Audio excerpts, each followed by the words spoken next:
আমি মির্জা হাসান। মির্জা হাসান। মির্জা হাসান, আপনার বাসা কোথায়? আমার বাসা নারায়ণগঞ্জে। হুম। কিন্তু আমি আজকে আপনার সাথে যে কাহিনীটা শেয়ার করবো এটা পাবনা। পাবনা। পাবনা।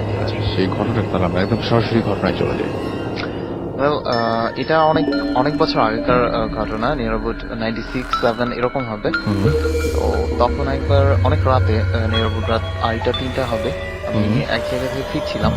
তো ফেরার পথে দাসপিয়া নামে জায়গাটার নাম। তো আমি ওখানে বাসের জন্য ওয়েট করছিলাম, পাবনায় ফেরার জন্য, বাসায় ফেরার জন্য। ওয়েট করতে করতে অনেকক্ষণ কোনো বাস পাচ্ছিলাম না। তো কিছুক্ষণ পরে দেখলাম যে পাবনা থেকে একটা বাস আসছে।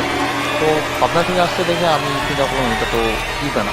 তো আমি বসেছিলাম, কিছুক্ষণ পরে দেখি যে বাসটা ইউটার্ন নিচ্ছে।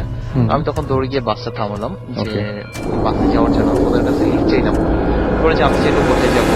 কথাবার্তা হওয়ার পরে তো ফাইনালি ওরা রাজি হলো, ঠিক আছে আপনি চল। আচ্ছা, তাহলে একটা কথা বলি যে আপনার এই ঘটনাটা বাংলাদেশের একটা রিনাউন দৈনিকের চেপেও ছিল এই ঘটনাটা, তাই না? যে আপনার এক্সপিরিয়েন্সটা চেপে ছিল, রাইট? সো আমরা শুনি আবার। ওকে, আমি বাসে ওঠার পরে বাসে তেমন কেউ ছিল না, জাস্ট টোটালি নতুন একটা বাস ছিল। কন্ডাক্টর বাস চালাচ্ছিল, হেল্পারটা ছিল, আর ড্রাইভার ইঞ্জিন কভারে ঘুমোচ্ছিল। তো আমি উঠে জাস্ট ড্রাইভারের পেছনের সিটটাতে বসলাম।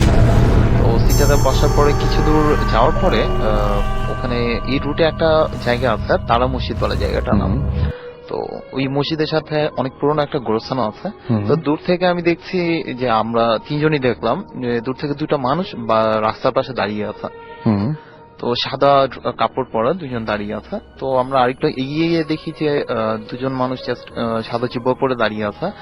একজন হাত নাড়ছে বাস থামানোর জন্য, আর অন্যজনের হাতে একটা বাচ্চার লাশ, কাফনে জড়ানো একটা বাচ্চার লাশ। তো ড্রাইভার জিজ্ঞাসা করছে হেল্পারকে যে বাস কি থামাবো নাকি চলে যাবো। তো হেল্পার বলছে ভাই ই ভাইয়াকে নিলাম, উনি তো বিপদে ছিল, তো ওনাদের কাছে শুনি কি হয়েছে, তারপর ডিসিশন নিব যাবে কি যাবে না। আচ্ছা, তো ফাইনালি বাস থামালো। ওদের মধ্যে একজন বলছে যে ভাই আমার বাচ্চাটা সেই দুপুরে মারা গেছে, অনেক রাত হয়ে গেছে, তো আমরা কবরস্থানে আস্তে আস্তে কবরস্থান বন্ধ হয়ে গেছে, এখন তো এখানে মাটি দেওয়ার কোনো ব্যবস্থা নাই। তো আমাদের যদি কষ্ট করে একটু পাবনা সদরের ওখানে বাড়িহালুর নামে একটা গোরস্থান আছে, জাস্ট শহরের মানে যেইখান দিয়ে শহরে ঢুকতে হয় ওই শহরের মুখে আর কি গোরস্থানটা, এটা অনেক পুরনো। তো তো তখন হেল্পার বলছে ওকে ঠিক আছে চলেন। তো কারণ দাফনের ব্যাপার তো এই জন্য তারা আর কি এটা নিয়ে দ্বিমত করেনি। তো ফাইনালি ওঠার পরে বাসের জাস্ট পেছনের একেবারে পেছনের লাইটটা জ্বলছিল, তারা গিয়ে আধো অন্ধকার একটা বাসে গিয়ে একটা সিটে গিয়ে বসছে দুজন। তো বসার পরে কিছুক্ষণ পর হঠাৎ করে আমি জাস্ট ড্রাইভারের সামনে লুকিং গ্লাসের দিকে তাকিয়েছি। তো লুকিং গ্লাসের দিকে তাকিয়ে দেখি যে বাসের সিটে যে দুজন বসে আছে তার মধ্যে ডান সাইডের তিনি তার পায়ের উপরে জাস্ট লাশটা রেখেছেন, রেখে কাফনের দড়িটা খুলছেন। তো কাফনের দড়িটা খোলা দেখে আমি একটু কিউরিয়াস হলাম যে তাহলে ব্যাপারটা কি দেখতে হয়। তো আমি দেখতে দেখতে খেয়াল করলাম যে তারা কাফনের দড়িটা খুলে বাচ্চাটাকে বের করলো, বের করে জাস্ট দুপা ধরে ঝোলালো। তো ঝোলানোর পরে বাচ্চাটার মানে দেখে বোঝা গেল যে বাচ্চাটা লাশটা শক্ত হয়ে গেছে। ঝোলানোর পরে হাত দুটো ঝুলে পড়ে যাওয়ার মতো অবস্থা, কিন্তু শক্ত হয়ে গেছে যেন পড়ছে না। তো ফাইনালি তারা দুজন যেটা করলো সেটা হচ্ছে বাচ্চাটার দুইটা পা ধরে টেনে ছিঁড়ে ফেললো, চোখের উপরে টেনে ছিঁড়ে ফেললো। আমি তো দেখে পুরো আমার রক্ত ঠান্ডা হয়ে গেছে, আমি আশ্চর্য কি হচ্ছে। তো তারপরেও আমি তাকিয়ে দেখছি। তো দেখার পরে যখন দুজন দুপা ছিঁড়ে ফেলার পরে মানে কি পরিমাণে বিভৎস অবস্থা বলা মুশকিল। এনিওয়ে পরে যখন ছিঁড়ে ফেললো তো বাচ্চাটার ভেইন দিয়ে রক্তগুলো ফোটায় ফোটায় পড়ার মতো অবস্থা, কিন্তু জমে গেছে যেন রক্তগুলো পড়ছিল না। আর আরো একটা ব্যাপার সেটা হচ্ছে যে বাসের মধ্যে এরা ওঠার পরে আতর, গোলাপ জল, কর্পূরের মানে পচা একটা গন্ধে পুরো বাসটা মানে কি বলবো ভরে গিয়েছিল। মানে পরিবেশটা পুরো থমথমে হয়ে গেছে। আমি যে কথা বলবো, কথা বলার মতো আমাদের কোনো মেন্টালিটি নেই। তো ফাইনালি এটা দেখার পরে আমি তো প্রচন্ড ভয় পেয়েছি। তো আমার মনে হলো যে ঠিক আছে ওরা খাচ্ছে না সেটা ঠিক আছে, আমি দেখছি এটাও ঠিক আছে, কিন্তু ড্রাইভার যদি ব্যাপারটা দেখে তাহলে তো সে নির্ঘাত কোনো একটা অ্যাক্সিডেন্ট করে ফেলবে, রাইট।